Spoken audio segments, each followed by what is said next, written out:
নেই, তারা অ্যালার্ট থাকবে সমস্ত কাজের জন্য। এবং যারা দেশে একটা বিপুল সংখ্যক মানুষ ঢাকা থেকে দেশের বাইরে চলে যাবেন, তাদের যাত্রাটা ফ্যাসিলিটেট করার জন্য আমরা সর্বাত্মক চেষ্টা করছি।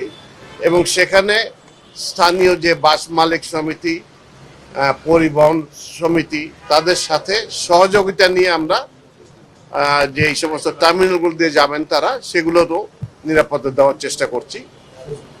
এবং ইনশাল্লাহ আমরা আশা করি যে আনটুয়ার্ড কিছু হবে না। এবং আইন শৃঙ্খলা বাহিনী অনেক সতর্কতার মধ্যে থাকবেন এই সময়টা। আমরা আশা করি যে আল্লাহ নিশ্চয়ই আমাদের দেশকে যত রকম বিপদ থেকে রক্ষা করেছেন, এবারও তার রহমতের চাদরে আমাদেরকে সবাইকে ঢেকে রাখবেন। ইনশাআল্লাহ আমরা নিরাপদ থাকবো। ছুটি কি বাতিল হয়েছে এরকম? আইন শৃঙ্খলা বাহিনী সতর্ক থাকবে? তারা তো তাদের তো 24 ঘন্টা চাকরি। থানাটা এমন একটা অফিস যেটা ওই 1861 সালে শুরু হয়েছিল, দিবারাত্র চলেছে। এই 24 জুলাইয়ের 24-এর আগে আর থানা কোনোদিন বন্ধ হয় না এই দেশে। এখন আবার চালু রয়েছে। হাইওয়ের জন্য এক্সট্রা ভিজিলেন্স নেওয়া হয়েছে। আমাদের হাইওয়ে পুলিশ সচল আছে এবং বিভিন্ন রকম ব্যবস্থা নেওয়া হয়েছে। এবার যাত্রার সময় যাত্রীরাও দেখতে পাবেন যে আমরা সেই ব্যবস্থাগুলো যে নিয়েছি ইনশাআল্লাহ। ঢাকায় থাকবেন যারা, তাদের জন্য কি?